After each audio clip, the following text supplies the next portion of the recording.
proper judgment, that proper selection of people who are on the level to fulfill the requirements to be a proper milkman, means behaving correctly, closing gates, whatever.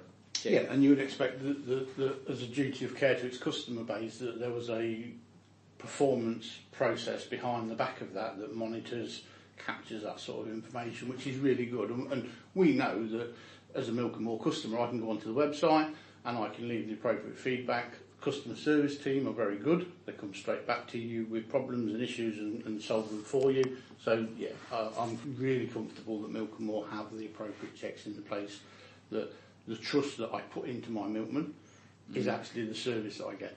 Okay. Then is that Milk and More company, is the company involved in the interaction process? For instance, of course they are the ones doing the website. Is there anything else, like you using the call center activity, for instance? I've had to use the call center twice. Really, really good experience. Very helpful. Came back to me. Couldn't actually answer the question on the day. Really good service from the centre. The local centre and the local manager contacted, resolved my problem literally within 2 hours, and actually ran out product to me to ensure that I got the product that I requested. So the interaction from the business that I've had personally has been really, really good. So if I turn around and say the interaction with the milkman becomes less and less, on the other hand, something like the interaction managed via the company behind steps somehow in between and supports that way of, and you just see the final result. Yeah, I think because we've got, the business has gone pre 7 a.m. Most people are that time of day busy getting children ready, getting themselves ready for work. You don't have the interaction with the milkman. So the interaction actually is with the intermediate people, i.e. the call centre, etc., etc. The milkman is the final mile person that it's unfortunate, really, but you don't actually see him now as the person that makes it all happen. Are you doing on top something like, I did some observational rounds, I joined several milk rounds, and I realized that some customers leave out a milk minder, sometimes they leave out a note. In certain areas you find stones which indicate where you have to leave your the pints. Is there anything like that done? So we have a milk minder that's just been brought out by the business, which is great. The wife loves it, and it's a set process now with the milkman. So we're really pleased with a couple of issues to start with, resolved very quickly by the business. Now seamless proposition. The milkman, John, knows exactly where we want it leaving. He leaves it there, everything says it should be, and even when we have decorative bark, etc., he puts it in a special place for us so the wife doesn't have to carry it, that's fantastic. That's the service difference between Milk and More and Tesco's.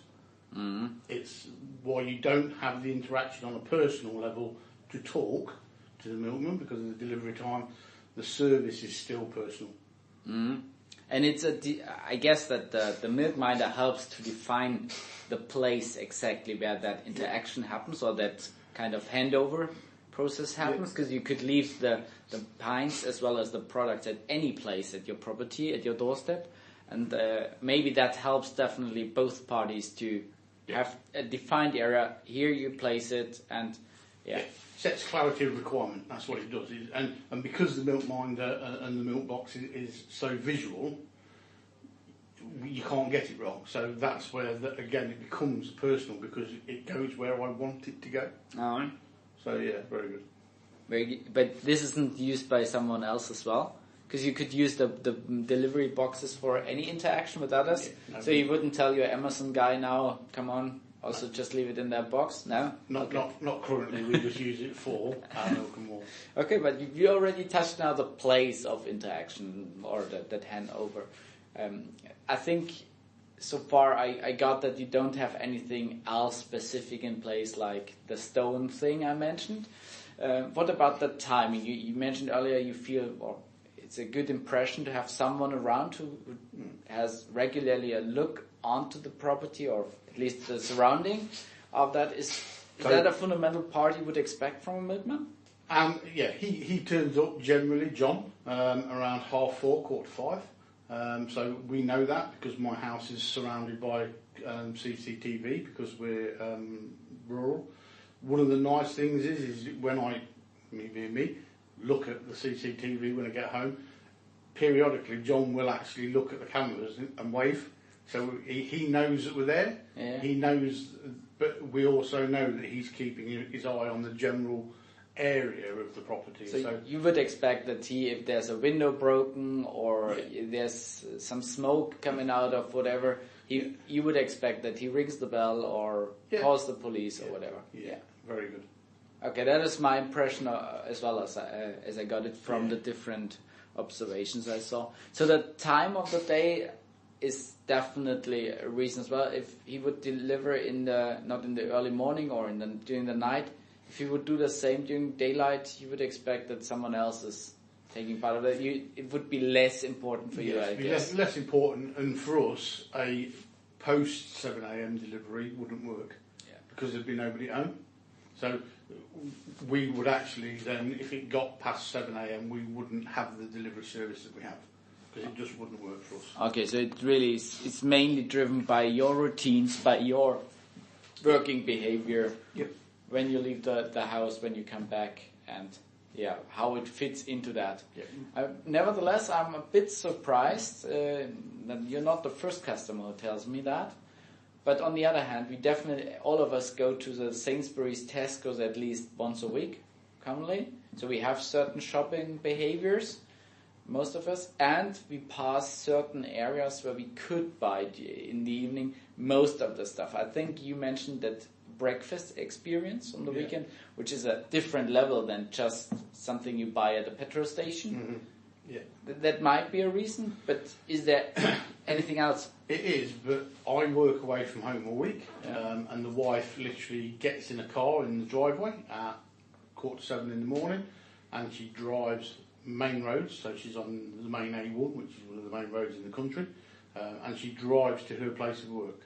She will be at her place of work until 6 o'clock at night. She gets in the car and she drives home again and parks the car on the drive. So you didn't want to do that additional stop. You correct. could, but you just it's all time out every day.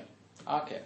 So for us, the convenience, and that's the point for me, is on a Friday when I drive home and I've fought with the M25 and I've fought with the M1 to get home, I don't want to stop. I want the convenience of at least for the following day. I'm going to have a cup of tea, I'm going to have my breakfast, I can sort my day out, sort myself out, and then I can go and do the bits that I need to do if I want to. Okay. But yeah, for us it's all around that weekend breakfast. An additional aspect I heard was that some people love to have the milkman as additional, I call it safety net. So they buy on Saturday and they realize on Wednesday that the following week that already all stock is gone, everything's eaten. So they just order on top whatever they realize during the week as a kind of safety net. Is that an aspect you're also using? Or? It isn't for us. We're fairly structured in what we have, so our order is very similar each week. It does change if we've got visitors coming to stay over the weekend. We will then do an extra breakfast bundle, we would do an extra X, Y and Z. But for us, we're fairly structured, which is milk, orange juice, because it is around that breakfast experience. So yeah. Okay, that's quite clear. Very good. So the trust we've already spoken about. What are the main advantages, disadvantages you see of the Milk and More's business and the milkman's business? The main advantage for us is just the ease and convenience of use. Again, because of where we live. I suppose the one disadvantage for us is you never know whether you're going to get it or not until you've had it delivered or not. So if you take my Saturdays, I wake up and I expect that my orange juice, my bacon, my eggs, etc., etc. If for any reason that there is an issue with supply, there's going to be a short, as there is with the multiples.